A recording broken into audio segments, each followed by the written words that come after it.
श्री सुखदेव जी महाराज राजा परीक्षित को ये पावन और अद्भुत कथा श्रवण करा रहे हैं। कृष्णस्ते सखा काचिदे ब्राह्मणो ब्रह्मविद्यं विरक्तो इन्द्रियमार्थेषु प्रसन्न आत्मा जितेन्द्रता। सुखदेव जी महाराज कहते हैं कि राजन, अब मैं आपको ऐसे ब्राह्मण की कथा सुनाने जा रहा हूं जो जितेंद्र प्रसन्न आत्मा विरक्त हैं, जिन्होंने अपना सर्वस्त्र ही श्री नारायण के चरणों में समर्पित कर दिया। ऐसे विप्र का नाम है सुदामा। हम लोग भी सुदामा जी के इस चरित्र को श्रवण करें। जो सुदामा जी नारायण की सदैव भक्ति किया करते थे, नारायण के अतिरिक्त उनका चिंतन कहीं सांसारिक विषय वस्तु पर नहीं था, ऐसे भगवत भक्त श्री सुदामा जी की हम लोग कथा श्रवण करें। आज तो सुदामा जी की दशा ये हो गई कथाओं में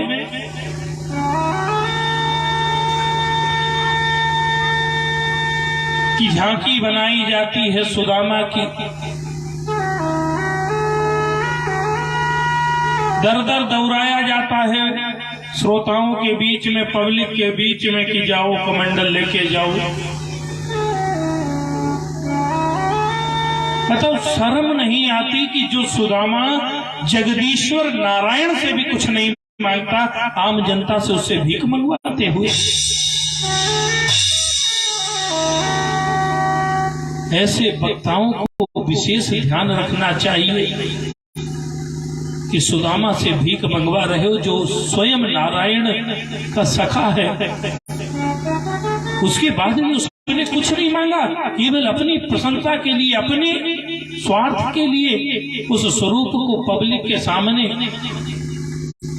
और कहीं कहीं तो ऐसी ऐसी झांकियां सुदामा जी के नाम पे देखने को मिलती है कि वो बीड़ी और पुड़िया मांगते हुए नजर आते हैं।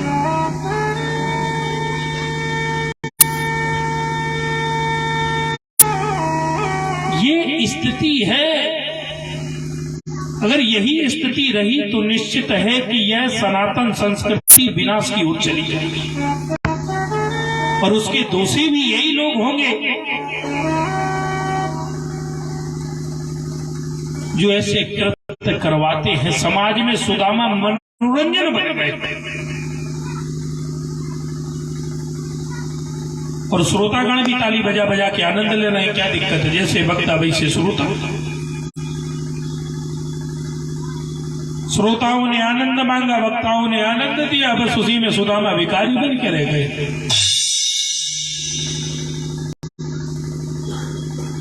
बंद होना चाहिए। जो सुदामा ब्रह्मवृत्त प्रसन्न आत्मा जितेंद्र है, ऐसे सुदामा पर समाज मनोरंजन न करे। सुखदेव जी महाराज कहते हैं कि राजन, मैं ऐसे श्री सुदामा जी की कथा सुनाता हूं जो भगवान श्री कृष्ण के मित्र हैं, विरक्त है, वैष्णव है।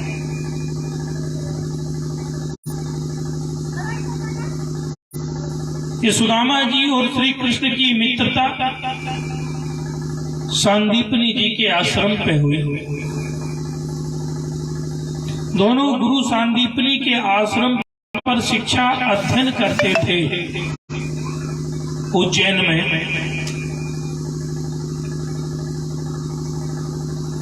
सुदामा जी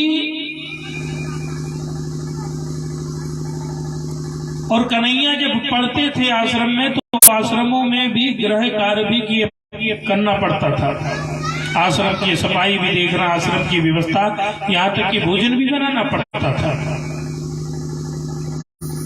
एक दिन गुरु माता ने कहा कि जाओ कृष्ण सुदामा तुम लकड़ी काट लाओ, और लकड़ी काटने के लिए श्री सुदामा जी महाराज कन्हैया जी के साथ जाने लगे। और जब जाने लगे तो गुरु माता ने कुछ चने दे दिए, कहा कि जब भूख लगे तो इन्हें खा लेना। ये चने कोई साधारण नहीं थे, ये चने भी श्रापित थे। उसी यमंतिका नगरी में एक गरीब मित्र परिवार रहता था। कहीं भिक्षा से चने मांग लाया और उन चनों को एक पोटली में रख दिया कि प्रातःकाल खाया जाएगा। इत्तेफाकन कोई चोर उनके घर में घुस आया, और चोर घुसा तो उसने सोचा कि पोटली बंधी पड़ी है, इसका मतलब इसमें कुछ होना चाहिए। उसने वो चने की पोटली उठा ली और पोटली ले जाने लगा और भागा है। तो उसने क्या देखा कि पोटली में तो हमने सोचा मोती होंगे, लेकिन पोटली में तो चने हैं। सामने सांदीपनी जी का आश्रम था, दूर से लुका दिया, उनके आश्रम में गिरी वो चने की पोटली। सुबह गुरु माता ने वो चने की पोटली को देखा तो उन्होंने सोचा कि यह आश्रम में किसी बच्चे ने रख दी होगी, और हो सकता है कोई बिल्ली वगैरह या कोई उठा के लेके भाग रही और ये छोड़ दिया। तो गुरु माता ने उसे संभाल के रख लिया उन चनों को। और इधर प्रातः काल जब वो गरीब परिवार में उठी और तो उसने देखा कि उसके घर की वो चने की पोटली गायब है। कई दिन से भूखी बेचारी सोच रही कि चने की पोटली, जो चना भिक्षा में मिला था, कोई चुरा ले गया। भूख से व्याकुल हो उस दुखी आत्मा ने श्राप दे दिया कि जिस किसी ने ऐसा काम किया हो वो जीवन भर दरिद्र बना रहे। आज गुरु माता ने वो चने सुदामा के हाथ में रख दिया और कहा कि भूख लगे तो इन्हें खा लेना।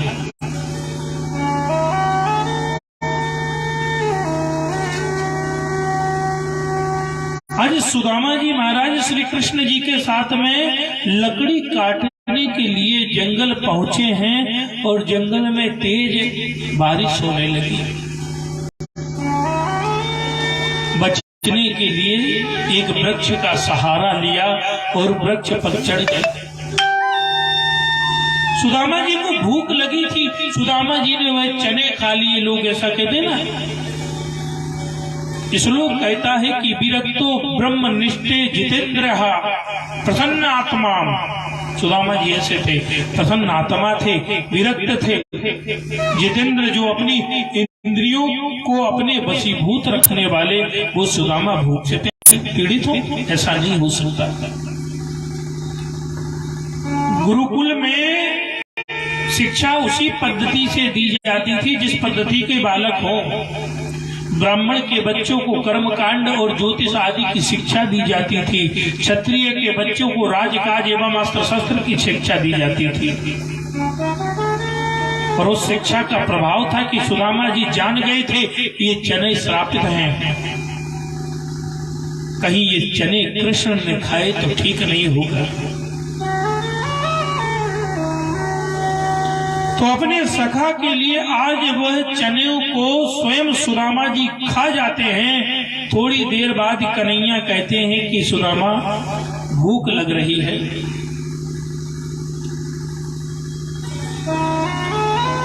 सुदामा जी ने कहा कि भैया वो चने तो गिर गए इस पेड़ पे चढ़ते हुए,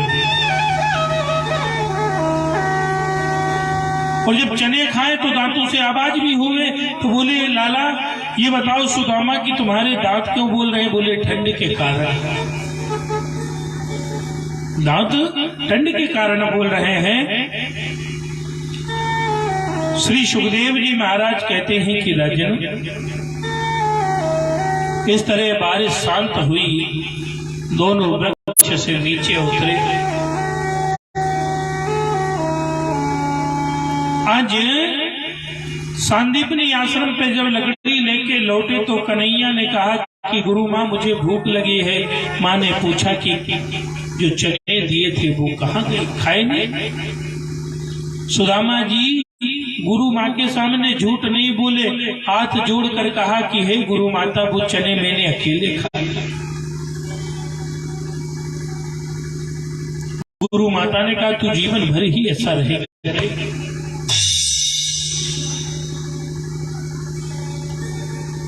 और वही हुआ। श्री कृष्ण जी तो आए, नारायण द्वारिका के राजा बने और सुदामा गरीब रह गए। सुशीला नाम की ब्राह्मण कन्या से श्री सुदामा जी महाराज का विवाह हुआ। कई संतानें थी।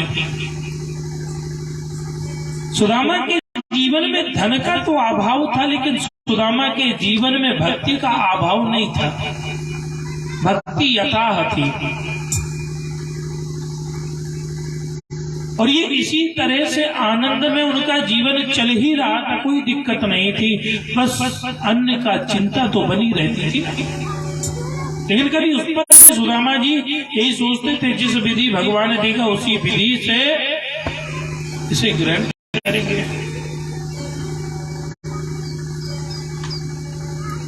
सुदामा जी तो बस जानते कि जीवन एक परमात्मा के बस सौंप दो, कि जिंदगी की डोर सौंप हाथ दीननाथ के, महलों में राखे चाहे झोपड़ी में बास दे, चाहे झोपड़ी में बास दे, चाहे झोपड़ी में बास दे। विधि का विधान जान हानि लाभ सही है, विधि का विधान जान हानि लाभ सही है। जाहि के तेरा तेरा जाहि के तेरा तेरा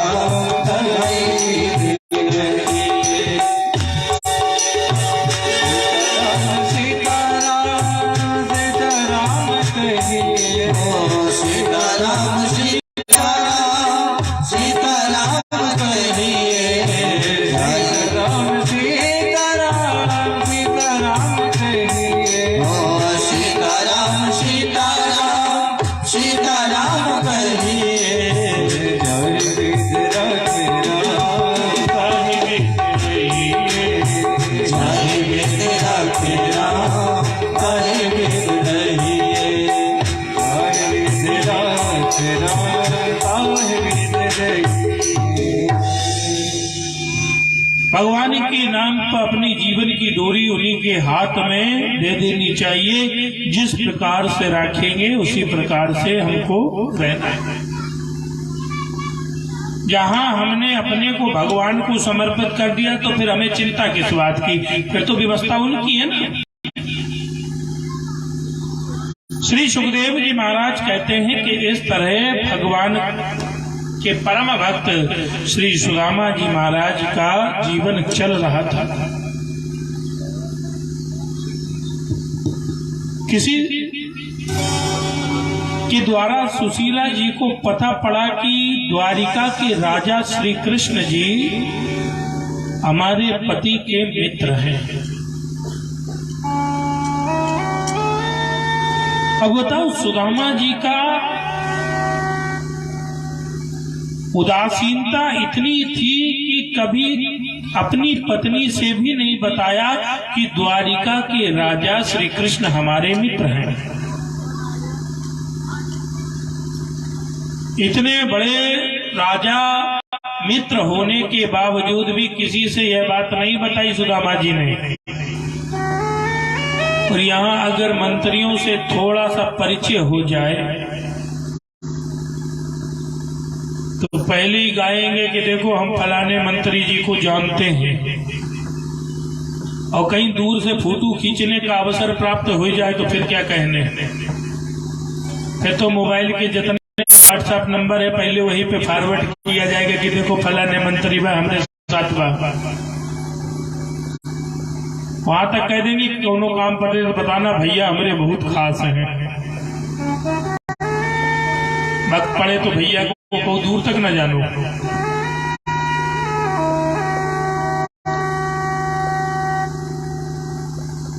जीवन में सच्चा खास अगर कोई है तो वो परमात्मा है, इतना मान के चलना।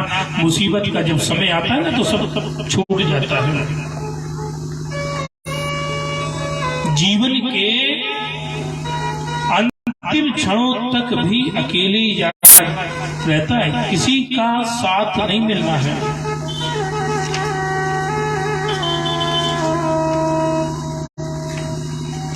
परमात्मा के अतिरिक्त और हमारी भक्ति के अतिरिक्त इस संसार में कोई दूसरा साथ जाने वाला नहीं है।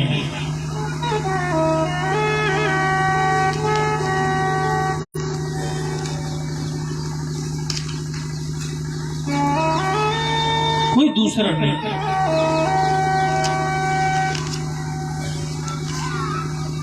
तो हमें हमारे सत्कर्मों पर ही भरोसा रखना है, और जब तक हमें हमारे सत्कर्मों पर भरोसा नहीं होगा तब तक कुछ होने वाला नहीं। दुनिया का भरोसा टूट जाता है।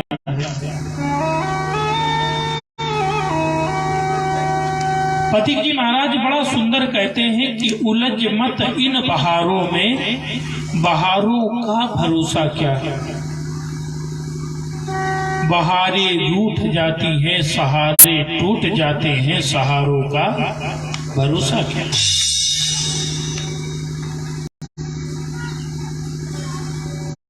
तो सुदामा जी महाराज को केवल अपनी भक्ति पर पूर्ण विश्वास था। कभी उन्होंने किसी से यह नहीं कहा कि हमारा भी किसी से परिचय है, लेकिन सुशीला को आज दूसरे से पता पड़ा। सुशीला जी को आज दूसरे से पता पड़ा कि कृष्ण जो हैं वो हमारे पति के मित्र हैं।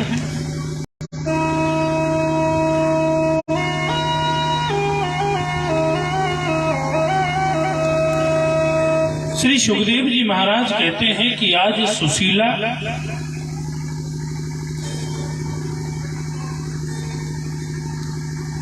अपने पति से कहती हैं कि स्वामी, आज हमने सुना है कि आप के मित्र हैं द्वारिका के राजा श्री कृष्ण। सुदामा जी ने कहा किसने बताया देवी? बोले बताना क्या था, किसी से पता पड़ गया, लेकिन क्या यह सत्य है? सुदामा जी ने कहा कि हाँ देवी यह तो सत्य है। तो बोले आपने कभी बताया नहीं कि इतने बड़े द्वारिका के महाराज से मित्रता। बोले क्या बताऊं? अरे मित्रता बचपन की है, अब क्या हुआ? और इसे बताने की कोई जरूरत थोड़ी है।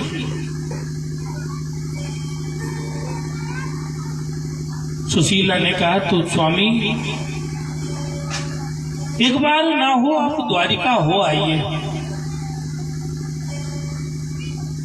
सुशीला ने कहा कि द्वारिका हो आइए। सुदामा जी बोली कि द्वारिका?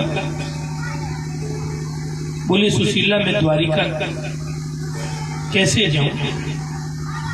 बोले अरे जाना कैसे है, अपने मित्र से मिलने के बहाने चले आओ। अरे जिस प्रभु को आप पूजते हैं, जिस भगवान को पूजते हैं वो तो आपके मित्र हैं, और वो भी द्वारिका के राजा। और वो नारायण सब जानते हैं हमारी यह दशा, तो ना हो एक बार उनके दर्शन कर आओ, हो सकता है कि हमारी यह दशा बदल जाए। सुदामा जी ने कहा कि सुशीला, जाने को तो मेरा भी मन करता है, लेकिन द्वारिका के राजा हैं, क्या भेंट लेकर जाऊं? कुछ उपहार भी तो नहीं मेरे पास। सुशीला दौड़ कर गई, पड़ोस में टूटी हुई चावल की किनकी इकट्ठा की, वीणा बटोरा, और आज सुशीला उनको अपने घर लाई। सुशीला के पास आज कोई स्वच्छ कपड़ा भी नहीं था शुद्ध की जिसमें बांध सकूं। एक गठरी भी बनाई, वो भी 4 जगह से सिए हुए कपड़े की, और श्री कन्हैया के लिए दे दिया कि ले जाओ। और रही बात स्वामी, कभी मैं ये नहीं कहती कि वहां जाना तो उनसे कुछ मांगना और अपनी गरीबी भी मत बताना, जरूरी नहीं है। बस इतना कह देना कि लाला, तुम्हारी कृपा से सब ठीक है, नित्य सुमिरन आते हो, नित्य याद किया जाता है तुम्हें। और एक बात और कन्हैया, कि लोग तो महीने में 2 एकादशी व्रत रहते हैं, लेकिन हम लोग तो रोज एकादशी रहते हैं। तुम्हारे लिए तो महीने में लोग 2-2 एकादशी रह लेते ना, लेकिन हम तो नित्य एकादशी रहते हैं कन्हैया। नित्य चरणामृत पान करके अपना जीवन बिता रहे हैं, कुछ नहीं मांग।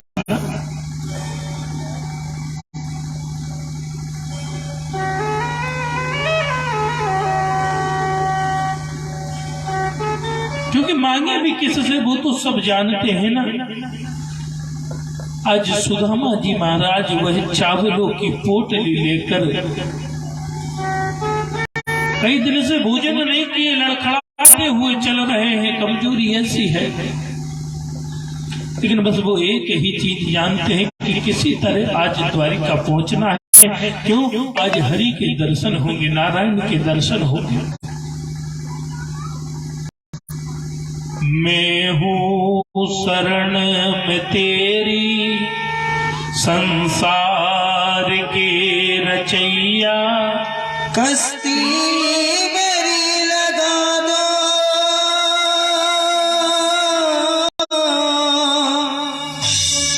कश्ती मेरी लगा दो, उस पार है कन्हैया। मैं हूँ शरण में तेरी, संसार के रचैया, कश्ती मेरी लगा दो, हम पार है कन्हैया। मैं हूँ शरण में तेरी, संसार के रचैया। ताली बजाते हुए कृष्ण का स्मरण करिए और याद करें कि हे नारायण, आपके अतिरिक्त संसार में अब कोई नहीं है। आप ही प्रभु पारण करता है और आप ही पार लगाने वाले। हे नाथ, याद करें।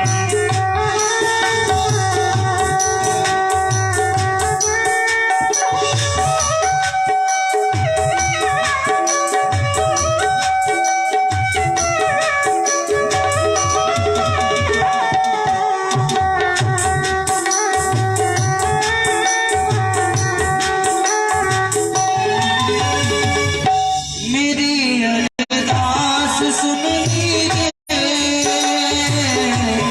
प्रभु सुध्यान कर लीजिए, सुध्यान कर लीजिए, प्रभु सुध्यान कर लीजिए।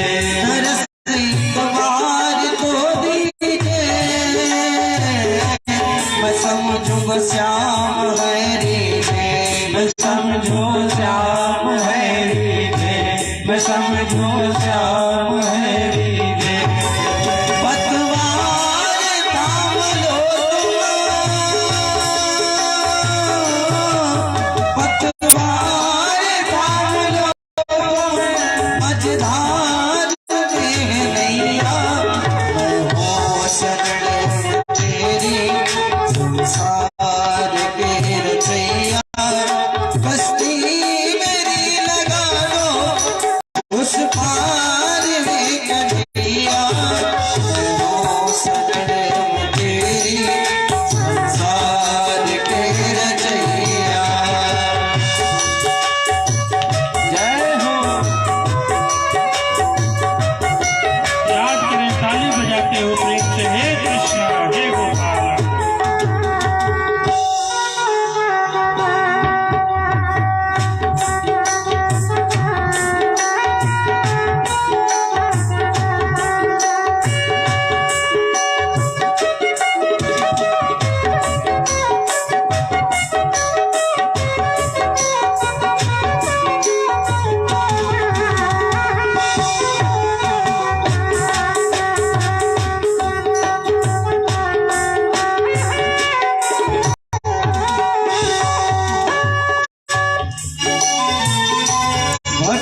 तरसते नैन है तुम बिन, अंधेरी नैन है तुम बिन,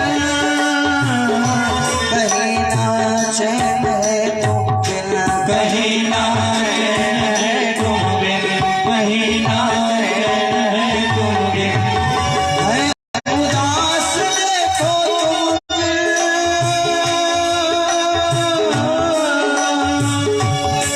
है उदास देखो तुम बिन, गोपी ग्वाल और गैया, मैं हूँ शरण तेरी संसार के रचैया, कश्ती मेरी लगा दो उस पार कन्हैया, मैं हूँ शरण तेरी संसार के रचैया, कश्ती मेरी लगा दो,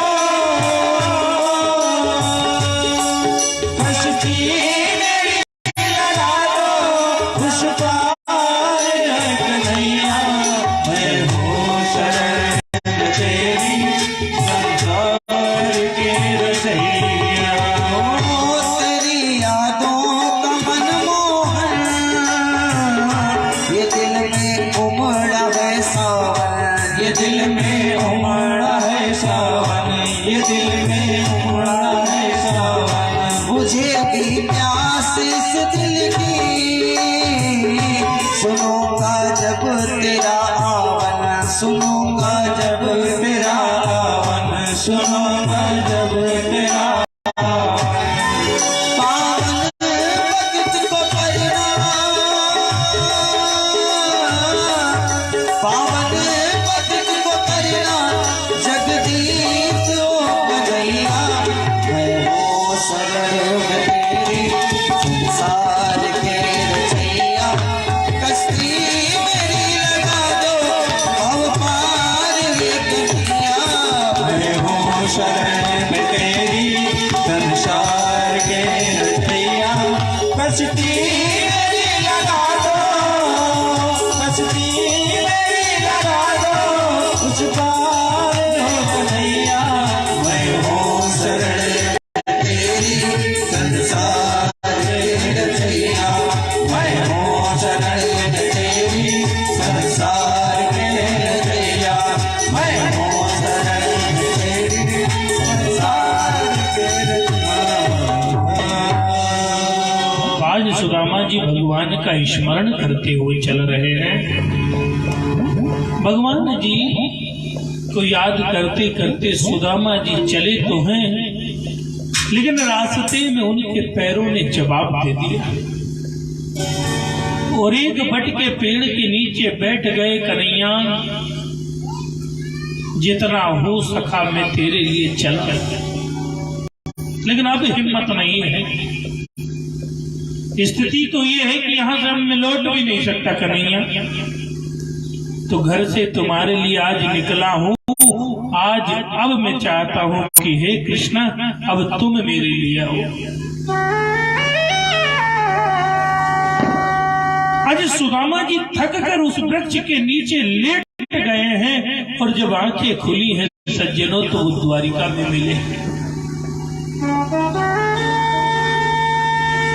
आंखें जैसी खुली देखा सुंदर सुंदर भवन दिख रहे हैं,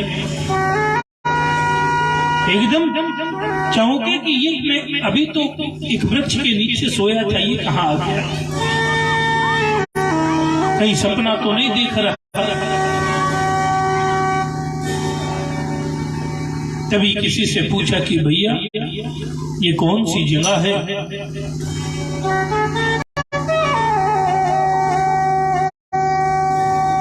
तो बताया कि यह द्वारिका है। बोले द्वारिका है, कृष्ण की द्वारिका? बोले हाँ ये कृष्ण की ही द्वारिका है। कोई महाराज जी द्वारिका कोई दूसरी भी है क्या? बोले नहीं नहीं नहीं, मैं सोच रहा था कि द्वारिका में मैं पहुंचा कैसे। बोले अरे महात्मा चल के आए हो और कैसे पहुंचोगे। अब सुदामा जी तो समझ गए कि ये तो लीला ही प्रभु की है कि मुझे वहां से उठा के यहाँ ले आए। हाथ जोड़ा भैया कन्हैया का पता बता दो, कहाँ रहता है। बोले महात्मा जी कन्हैया जी के यहाँ जाना है। बोले हाँ। बोले बस ये सीधा रास्ता पकड़ लीजिएगा, बड़ा सा महल उन्हीं के यहाँ है, पहुंच जाओगे आप। कहीं मुड़ना नहीं है, आप सीधा चले जाइए। अच्छा। उसने पूछा भैया कन्हैया से मिलने आए हो, सुदामा जी की दशा ही देख कर पूछ लिया कि कौन हो आप, कृष्ण कौन है आपके। सुदामा जी ने कहा कि बचपन के मित्र हैं। और जैसे कहा कि बचपन के मित्र हैं तो वो जोर से हंसने लगा। कि आज की कहावत में वही बात हुई कि कहाँ राजा भोजो। वो भी सोचने लगा कि ऐसे ऐसे लोग कृष्ण के मित्र, भला कौन विश्वास करे कि जिसके पैर में चप्पल तक न हो। कपड़े भी जो पहने हैं वो कई जगह से फटे हुए हैं, दुबली पतली शरीर, सर पे ना तो कुछ रखे कि कोई पगड़ी पहने हो घाम से बचने पर। आज कन्हैया जी से मिलने के लिए उसी मार्ग से श्री सुदामा जी चले हैं जो मार्ग बताया गया। तो जो मार्ग बताया गया आज उसी मार्ग से चले हैं। इधर लोग हंसते कि अरे ये देखो मित्र जा रहा है।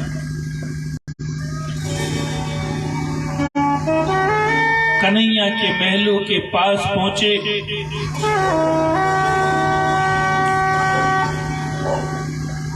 द्वारपालों ने आज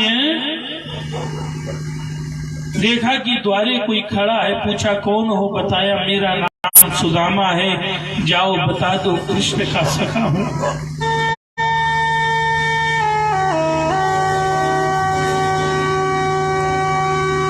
किसी ने कहा ये कृष्ण के मित्र हो सकते हैं, लेकिन किसी सेवक ने कहा कि नहीं हो सकता है, क्योंकि कृष्ण तो गोकुल में रहे हैं, हो सकता है कोई गोकुल का मित्र आया हो, इसलिए सूचना महाराज तक पहुंचा। भगवान श्री कृष्ण भोजन कर रहे थे, हाथ धो ही रहे थे, कितने में वो संदेश लेकर पहुंच गया द्वारपाल। भगवान ने कहा कि क्या हुआ बताओ। कि महाराज एक व्यक्ति आया है।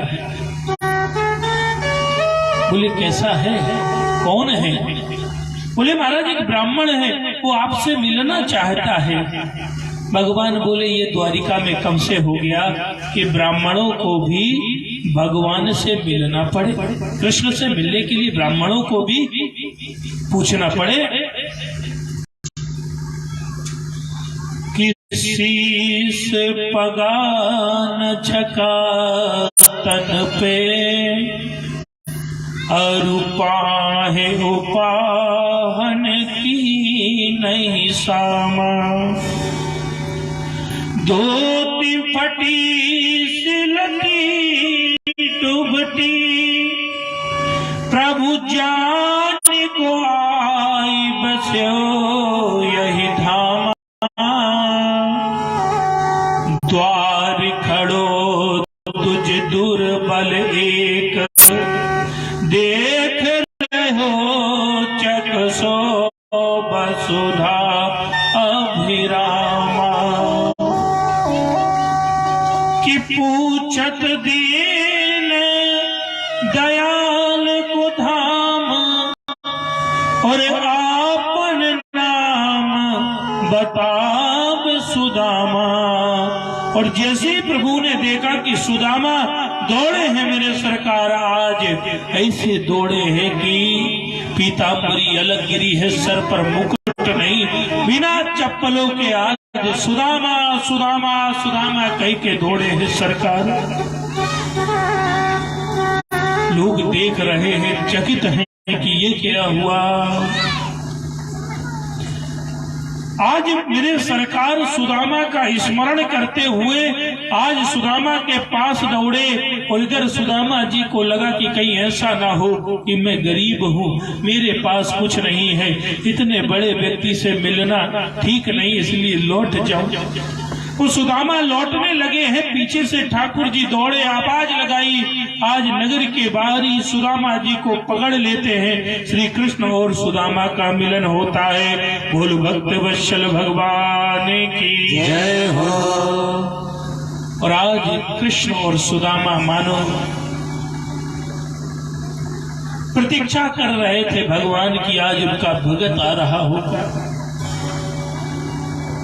लोगों ने देखा ये दशा कि ना तो आज पीताम्बरी भगवान के पास, न पैरों में पादुकाएं, सर पे मुकुट भी नहीं, और सुदामा से ऐसे गले मिल रहे हैं कि आज स्वयं दीन बंधु सरकार दीन हो गए हो।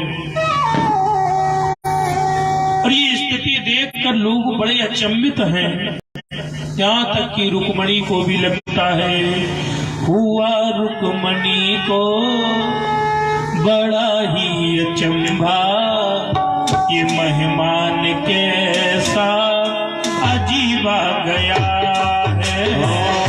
मेहमान कैसा अजीबा गया है, ये मेहमान कैसा अजीबा गया है।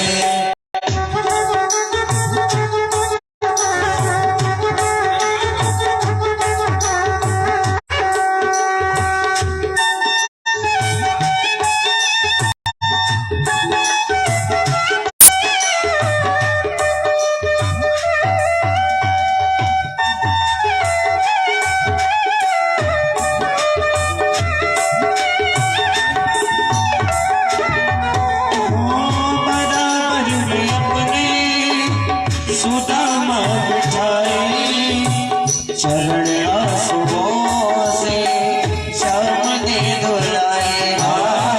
चरण आंसुओं से श्याम ने धुलाए। चरण आंसुओं से श्याम ने धुलाए। ओ बराबर में अपने सुदामा बिठाए चरण श्याम ने धुलाए। हो बराबर में अपने सुदामा बिठाए चरण आंसुओं से श्याम ने धुलाए। चरण आंसुओं से श्याम ने धुलाए। न घबराओ प्यारे जरा तुम सुदामा, न घबराओ प्यारे जरा तुम सुदामा, उसी का समा मेरे करीब आ गया। उसी का समा मेरे करीब आ गया है। न घबराओ प्यारे जरा तुम सुदामा, न घबराओ प्यारे जरा तुम सुदामा, उसी का समा तेरे करीब आ गया है।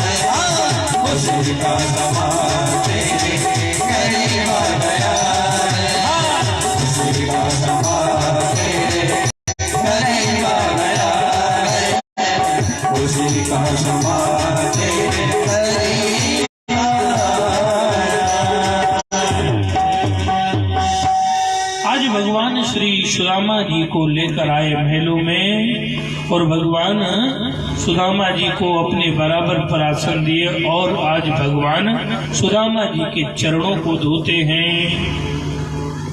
कि ऐसे बिहाल विवाहिन सो पुनि कंठक जाल लगे पुनि जोए। आए महादुख पायो सखा तुम आए ते न किते दिन खोए। देख सुदामा की दीन दशा करुणा कर करू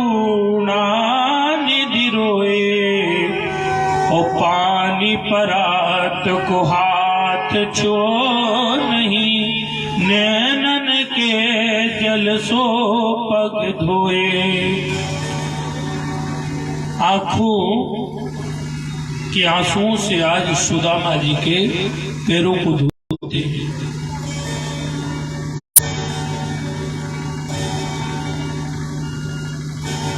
आज श्री सुखदेव जी महाराज कहते हैं कि इस तरह श्री सुदामा जी महाराज और कृष्ण जी का प्रेम जो मित्रता का है वो संसार के लिए शिक्षा है कि मित्रता में कभी बराबरी नहीं देखी जाती, भाव देखा जाता है। सुखदेव जी महाराज कहते हैं राजन, आज कन्हैया ने सुदामा जी से कहा चलो सुदामा जी स्नान करो, भोजन ग्रहण करो। सुदामा जी महाराज ने स्नान किया, भोजन ग्रहण किया। उसके बाद कहा कि अब सुदामा जी हमारी पत्नियों को आशीर्वाद भी दो। बोले ठीक है। सुदामा जी महाराज के सामने भगवान श्री कृष्ण की पत्नियां आई। सुदामा जी महाराज ने कहा कि लाला पत्नियों को आशीर्वाद देने को कहा था, ना कि और लोगों को। भगवान बोले लाला ये सब तो हमारी पत्नियां हैं। बोले ये सब? बोले कितनी हैं? बोले थोड़ी सी है, कोई ज्यादा गिनती की थोड़ी है। अरे संख्या तब पूछी जाती है जिनकी गिनती ना हो, यहाँ की गिनती की है। सुदामा जी ने कहा फिर भी तो बता कितनी है। बोले महाराज कुछ नहीं, बस 16,108 है। सुदामा जी बोला बस 16,108? उसके आगे भी बस लगाए हो? लाला वाह। बोले आशीर्वाद दीजिए, अब तो कुछ नहीं, बस एक एक करके आ रही। सुदामा दोनों हाथ उठाए, सौभाग्यवती हो सौभाग्यवती हो, आशीर्वाद दे रहे, कल्याण हो आशीर्वाद दे रहे, चल रहे। अब 250-300 पार भाई तो सुदामा जी बोले हाथ तो जवाब दे रहे हैं। तो बोले महाराज हाथ उठा के आशीर्वाद मत दो, मुंह से दो। अब मुंह से आशीर्वाद देना शुरू किया, लेकिन अब भैया 1000 खान 2000 हो चल जाए। 3-4 हजार ले पहुंच गए तो बोले लाला मुंह से भी हिम्मत अब नहीं पड़ रही। और बोले महाराज आशीर्वाद नहीं दोगी तो सब बुरा मान जाएंगे। सुदामा ने कहा बात तो सही है, अभी कुछ को दिया और कुछ को आशीर्वाद नहीं दिया तब भी दिक्कत है। बोले लाला कोई जुगाड़ बता। बोले ये काम करो, कहीं सब इकट्ठी खड़ी हो जाएंगे, आशीर्वाद दे दो। बोले ये काम पहले नहीं कर पाते? अरे ये काम तो पहले भी हो जाता। सुदामा जी महाराज ने सबको आशीर्वाद दिया। रात्रि के विश्राम का समय हुआ। बिस्तर पर श्री सुदामा जी महाराज बैठे हैं, कन्हैया जी दोनों बात कर रहे हैं और अपने पुराने दिनों को याद कर कर कर बात कर रहे, हालचाल ले रहे। मेरी चनों का श्राप अभी तक भोग रहे हो और कहीं मेरी भाभी का दिया हुआ मेरा हिस्सा तुमने खाया होता या ना दिया होता तो जन्म जन्मांतर तक तुम्हें झिलाता। आज मेरे सरकार एक मुट्ठी खाकर सुदामा को एक लोक का वैभव दे दिया, दूसरी मुट्ठी खाकर दूसरे लोक का वैभव, और जैसे ही तीसरी मुट्ठी उठाई है रुक्मणी जी ने पकड़ लिया। कहा कि प्रभु ये क्या कर रहे हो? क्या इस ब्राह्मण को सर्वस्त्र दे दोगे, भिखारी बन जाओगे? भगवान ने कहा कि याद रखो एक ब्राह्मण की देन है कि ब्याह हुआ, न भी ब्राह्मण चिट्ठी लौटे और न विवाह होता। और ये ब्राह्मण कोई साधारण नहीं, जिसने जानते हुए भी कि मेरे मित्र स्वयं जगदीश्वर है, नारायण है, द्वारिका के राजा है, जिनने मुझसे कभी कुछ नहीं मांगा, अरे ऐसे भक्त पर तो मैं अपना सर्वस्त्र न्यौछावर कर सकता।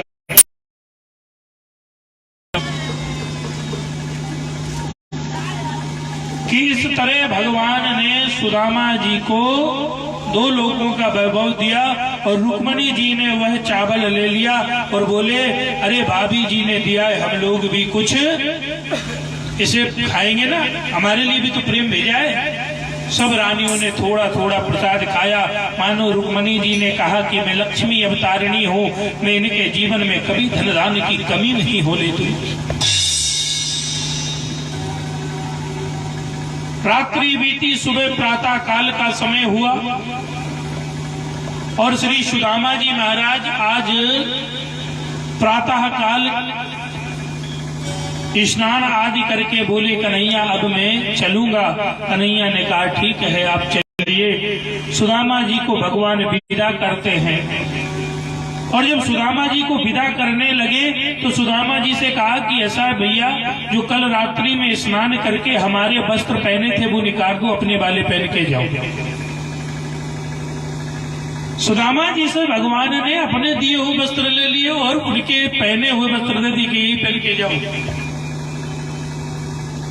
अब सुदामा जी महाराज वही पुराने वस्त्र पहन के अपने नगर पे चले और रास्ते भर सोचे, बताओ ऐसे आदमी से क्या मांगे जो जोड़ी एक जोड़ी कपड़ों दी सो वो भी ले लिया। लेकिन अच्छा किया कि कम से कम वो रेशमी राजेशी वस्त्र मुझे पसंद नहीं, उन्हें पहनकर मैं कहाँ रहता, मेरे लिए तो यही है जो मेरे अपने हैं। और इधर भगवान ने विश्वकर्मा जी की कृपा से रात ही रात में सुदामा जी का जो महल मकान था, झोपड़ी थी, उसे महलों में बना दिया। और सुदामा जी ने अभी तो पूरे के पूरे नगर को दिव्य बना दिया, जिसका नाम सुदामा नगर रखा गया। वर्तमान में गुजरात का पोरबंदर जिला है। ये पहले सुदामा नगर से जाना जाता था।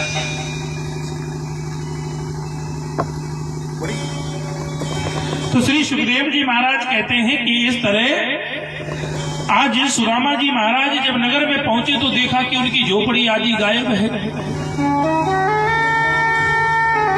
देखा दिव्य महल बना हुआ है। पहुंचे,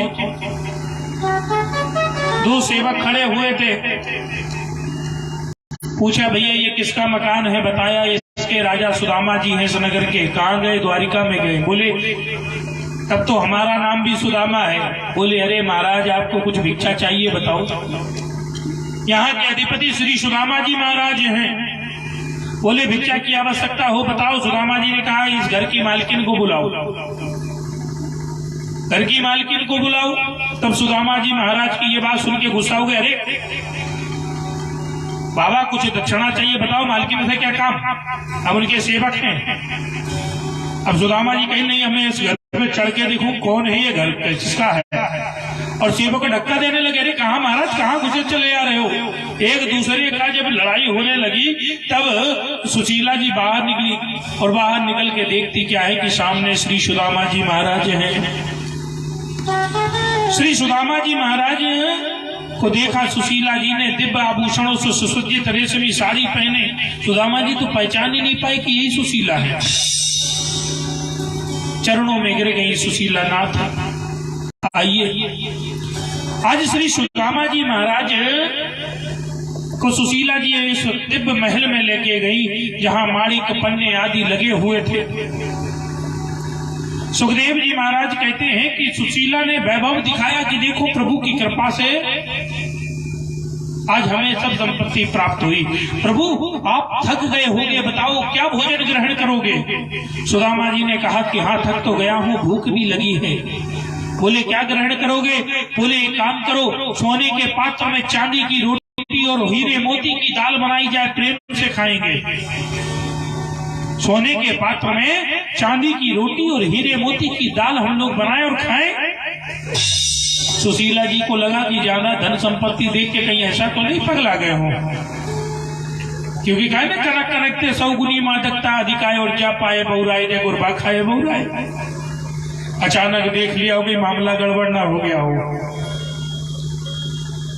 श्री सुखदेव जी महाराज ने कहा कि सुशीला ने तो कहा कि हे नाथ धन संपदा चाहे जितनी आ जाए, दाल चावल के अलावा कुछ नहीं बन सकता। सुदामा जी ने कहा फिर ऐसे धन संपदा का क्या मतलब जब खाना ही दाल चावल रोटी है? तो कहा सुशीला ये वैभव तुम्हारे लिए, मेरे लिए कुछ नहीं, मैं तो चला।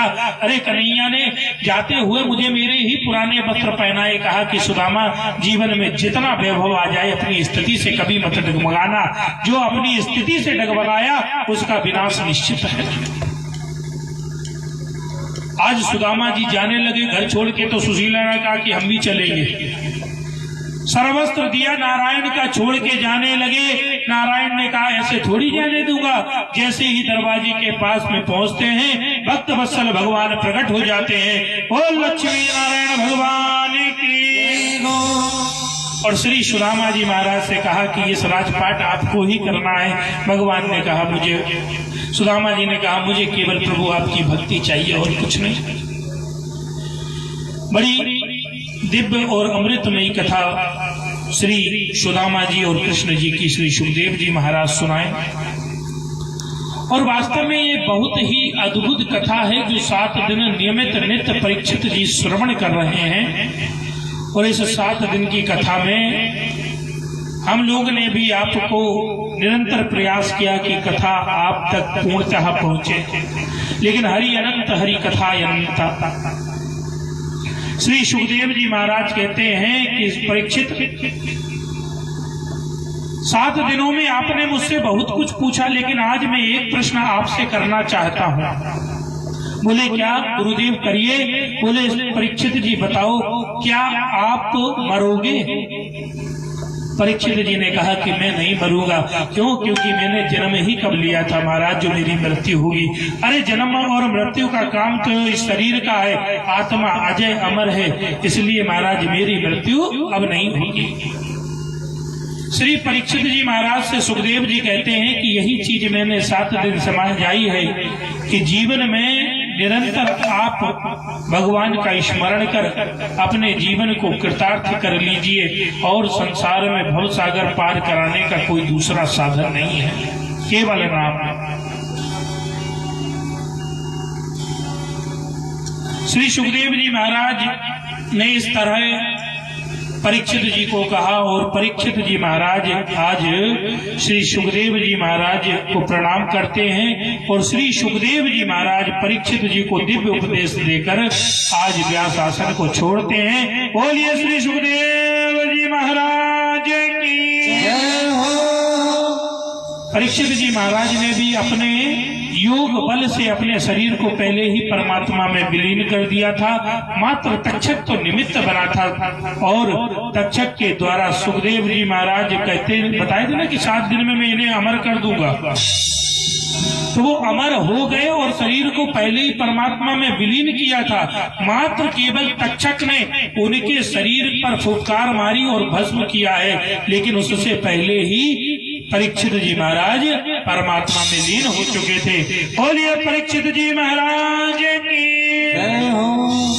इस तरह श्री सुखदेव जी महाराज और परीक्षित जी के द्वारा श्रीमद् भागवत का सप्ताह यज्ञ की कथा पूर्ण होती है। और इधर श्री सूत जी महाराज और सौनक जी का संवाद प्रारंभ होता है। तब सूत जी महाराज कहते हैं कि राजन परीक्षित का उद्धार किया और उधर उनके सुपुत्र जनमेजय जी ने सर्पमेघ यज्ञ किया। क्योंकि तक्षक ने उनके पिता को डसा था तो उन्होंने सोचा कि बदला लिया जाए। यज्ञ में सर्पों की आहुति देना प्रारंभ किया। अनेक प्रकार के सर्प जलकर राख हो गए। लेकिन जब बात आई कि तक्षक कहाँ गया तो तक्षक का मित्र थे इंद्र। तक्षक इंद्र के सिंहासन पर लिपटे थे। ऋषियों ने बताया क्या करें। बोले एक काम करो कि इंद्र सहित ही आहुति डाल दी जाए। बोले दुष्ट की संरक्षण करने वाले को भी दंड मिलना चाहिए, तो इंद्र सहित ही यज्ञ में आहुति डाल दो, ना इंद्र रहेंगे ना तक्षक। और जैसे इंद्र सहित आहुति डालने को थे तो आस्तिक मुनि ने आकर रोक लिया। कहा अरे जनमेजय निर्दोष सर्पों को मत मारो, तुम्हारे पिता की परम गति प्राप्त हुई है, उसे कष्ट में न करो। आस्तिक मुनि द्वारा उस सर्पमेघ यज्ञ को रोका गया। इस तरह परीक्षित जी महाराज के पुत्र जनमेजय जी राज करते हैं। सूत जी महाराज कहते हैं इस सप्ताह यज्ञ की यहीं पर समाप्ति होती है। और हे ऋषियों में अब तुम्हें मार्कंडे जी की कथा सुनाता हूँ, क्योंकि बिना मार्कंडे की कथा सुने बिना भागवत की कथा पूर्ण नहीं मानी जाती। संक्षिप्त में मार्कंडे जी की कथा बस 5 मिनट की है। एक ऋषि थे मार्कंडे, जिनके पुत्र थे मार्कंडे जी। अल्पायु उनकी थी। पिता ब्रह्म ज्ञानी थे, उन्हें पता पड़ा यह बात, तो उन्होंने एक युक्ति बनाई कि हे पुत्र, द्वारे पे बैठना, कोई भी आवे उनके हमेशा प्रणाम करना। द्वारे पे मार्कंडी जी बैठे रहते थे आश्रम के, कोई भी आता था प्रणाम करते थे, आशीर्वाद देते थे लोग, चिरंजीवी भव, आयुष्मान भव, अनेक प्रकार के आशीर्वाद दिया करते थे। श्री सुखदेव जी महाराज, श्री सूत जी महाराज कहते हैं कि इस तरह मार्कंडेय जी महाराज को अनेक आशीर्वाद हुआ, और जब समय उनकी मृत्यु का आया तो यमराज लेने आए, तो शंकर भगवान ने आके रोक दिया। बोले इन्हें आप नहीं मार सकते। बोले क्यों? बोले इनकी आयु बहुत है। बोले महाराज देखो अल्पायु है। बोले अच्छा, बड़े बड़े संत, बड़े बड़े ऋषियों ने इन्हें दीर्घायु होने का आशीर्वाद दिया है, यशस्वी होने का आशीर्वाद दिया है, चिरंजीव होने का आशीर्वाद दिया है। इनकी अल्पायु के कारण मैं सप्त ऋषियों की और बड़े बड़े ऋषियों के तप से जो आशीर्वाद प्राप्त हुआ है, मैं उन्हें झूठा नहीं कर सकता। उनके आशीर्वाद के वचन को मुझे पूर्ण करना होगा, इसलिए मार्कंडेय जी महाराज की मृत्यु नहीं हो सकती। और अष्ट चिरंजीवियों में मार्कंडेय जी महाराज का भी एक नाम आता है, जो चिरंजीवी हैं। सूत जी महाराज कहते हैं, सोनक इसीलिए अपने बड़ों का सदैव आशीर्वाद लेना चाहिए। जीवन में कभी भी संकट में यदि आप आएंगे तो कभी न कभी उनके आशीर्वाद आपको काम आएंगे। इसलिए सदैव आप अपने बड़ों गुरुजनों का आशीर्वाद लेने में संकोच न करें। इस तरह इस पावन पुराण की कथा का आज हम लोग यहीं पे विश्राम करेंगे। 7 दिन की कथा में संभवतः जो गुरु कृपा से मुझे प्राप्त हुआ है, मैंने वही सुनाने का प्रयत्न किया है। कोई बहुत बड़े ज्ञानी हम भी नहीं हैं, जो गुरु कृपा से मिला है बस केवल मान के चलो, एक बहुत बड़े सागर में से, समुद्र में से एक लोटा जल केवल हमने लाने का प्रयत्न किया है। बाद बाकी हरि कथा, हरि अनंत। पावन फागुन का महीना, जिसमें हम लोग आज ये पावन कथा श्रवण कर रहे हैं, ऐसे पावन माह में जहां आज कुछ समय बाद होली का उत्सव भी आएगा, और आनंद के साथ जब फागुन ही शुरू होता है तो होली का आनंद ब्रज मंडल में बसता है। भागवत शास्त्र के अनुसार भी अगर जो कोई फागुन मास में कथा श्रवण करता है तो ये कथा परम मोक्षदायिनी होती है। इस कथा को श्रवण कर व्यक्ति के पूर्वज आदि का कल्याण होता है, मोक्ष होता है, और हम पर भी पूर्वजों की विशेष कृपा होती है। तो ऐसे पावन फागुन मास में हम लोगों ने इस कथा को श्रवण किया, जहां पूरा ब्रजमंडल, पूरा देश होली के आनंद में झूमेगा।